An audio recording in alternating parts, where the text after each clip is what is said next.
Late stage capitalism, babes. Be careful who you're blaming. Well, no, I think the blame is very obvious, and let me show you. Because this is what has happened to healthcare.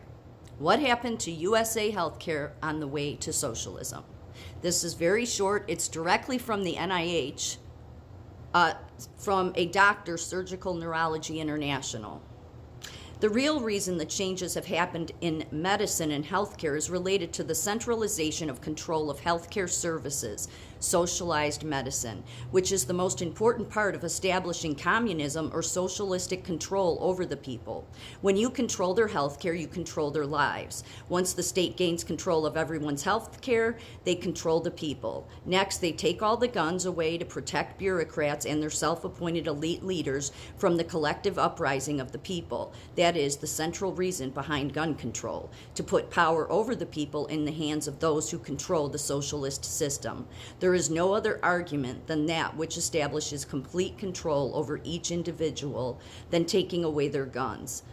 The rest of the arguments are nonsense. There is an abundance of evidence that when people have guns, violence decreases substantially, as everyone knows the next person has a gun. Thus, disagreements are resolved non-violently. The elite then gain control of the press and education systems, essentially all the information people receive. Societies and cultures are destroyed as immigrants overwhelm the country with radical beliefs, as in the European community, while socialism erodes its principles from within. Centrally controlled socialism is then established. Just look around and see how much has changed in the ways I have described in your country. As the U.S. government became involved in Medicare or health care for the aged in the 1990s under President Lyndon Johnson, it only added health care to Social Security and pensions offered by the corporations as settlements to communist-inspired union disputes. These benefits then became established entitlements. The people believed that the government owed them these entitlement programs as a right. These programs now have costs that go way beyond what can be provided as promised by the politicians and political leaders to gain control of the people. Such a result happens, as one would expect, in a system in which all the expenses are paid by a third party, not the user of the services. Under such a system, no one cares about the expenses. Someone else is paying the costs. It is credit card medicine, with the credit card being paid by the government. Really, the people are paying, but they don't realize it. Nevertheless, their healthcare services decline, the cost rises, and delays in care occur with a shortage of drugs and testing facilities. Quality, talented people choose other professions that are less regulated than medicine, so the quality of applicants for medicine decreases. The costs go up as more bureaucrats are involved in the distribution of the money collected by the government for healthcare. No centralized system of healthcare can determine the millions of individual demands in the marketplace for each patient. This principle is fundamental failure in the economics of socialism. No bureaucrat can determine what is needed in every location in the USA or country or town, as those factors are determined best by the local marketplace. This allows each individual physician an opportunity to achieve his or her best in providing health care for the customer, who is the patient. Since the locally controlled free market system was replaced with centrally controlled socialism, there had to be some way to determine what the doctor is doing for their government pay. So the complex medical records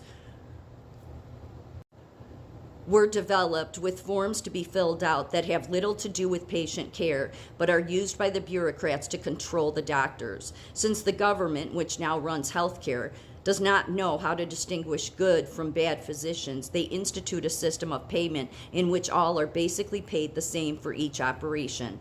The only way the doctors could make more money was to develop more complicated operations, as in spine surgery, for which their pay was rewarded at a higher level. Thus, the biomedical industry, which benefited from this incentivization to buy equipment, supported this system. So prices got higher for complex spine surgery and doctors made more money. The evaluation of these products against standard operations and against each other was not done, as it would have destroyed the incomes of the biomedical companies and show that much of the complex surgical equipment is unnecessary. This is a worldwide problem, so everyone is playing the system to gain the most money they can. You can see where this thinking will end with, and that is corruption and the eventual destruction of medicine as we know it. The system has failed in Russia, Communist China, most of the Europe, South America, and now is failing in the USA. Free enterprise and free markets have never been fully tried in healthcare. Although the bureaucrats are quick to say that the free market does not work in medicine. Being 80 years of age, I witnessed medicine for 70 years with my father as a physician, and the free market did work, as did health care. Doctors gave away much medical care to those who could not afford it at the time, although the costs were never mentioned or recorded.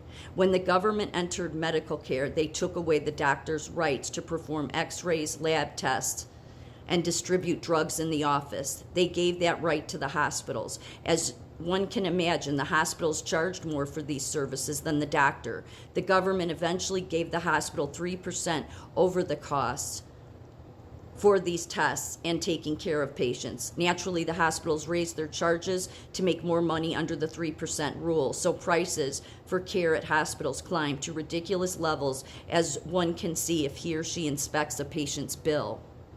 Hospital administrators do not contribute to the health care of patients. Now they run the hospitals and control the money that is generated by the physicians. Add to that more bureaucrats to run this complex centralized control system. This gives you health care today as explained by Dr. Ghali. It is doubtful that medicine will return to a free market system. So what Dr. Ghali has described is the result of socialism. Not only in medicine, but in industry and other parts of our economy. Medical care is headed for a total failure. Yes, it is. As the costs get higher and the controls over the doctors and the workers by the bureaucrats limit what they can do and how they can get paid. Incentive to practice the best is gone. It is doubtful that medicine will return to what it once was. The quality of health care is declining, as is the education of medical students under an increasingly socialized educational system. This system rewards outcomes and does not incentivize each individual to do his or her best. Would it matter if everyone were paid the same in the end? So why work so hard? In a free market system, each person is incentivized to do his or her best for himself, herself, and family. And yes, some are better than others and deserve more for their creativity. But Karl Marx stated, from each according to his ability to each according to his needs, as the fundamental principle of socialism. In a socialist society, the successful and rich are supposed to support the others, including the bureaucrats. Socialism is supposed to guarantee equal outcomes for all, which never occurs because of the inevitable corruption of the bureaucrats who control the socialist system. Socialism will fail, as we see in Venezuela, the USSR, Communist China, and other authoritarian forms of government in Europe and the US. Healthcare will also fail in this country as well. So I am sad to say that this is your future in healthcare and in socialism. It will become increasingly more centrally controlled and costly as it supports bureaucrats and not those in need. It will fail. As history has shown, failing government systems are replaced by dictatorships, not by more freedom and liberty for the individual. From my perspective, the future for socialism and the USA, if it follows the path to socialism, is very bleak. Freedoms will be lost: the freedom of religion, the freedom of expression, the freedom of speech, and the freedom of press, which is disappearing right now in many countries. The principle that provided the foundation for the great society of people will vanish under each person's desire to get as much as he or she can from the system centrally controlled that is known as socialism.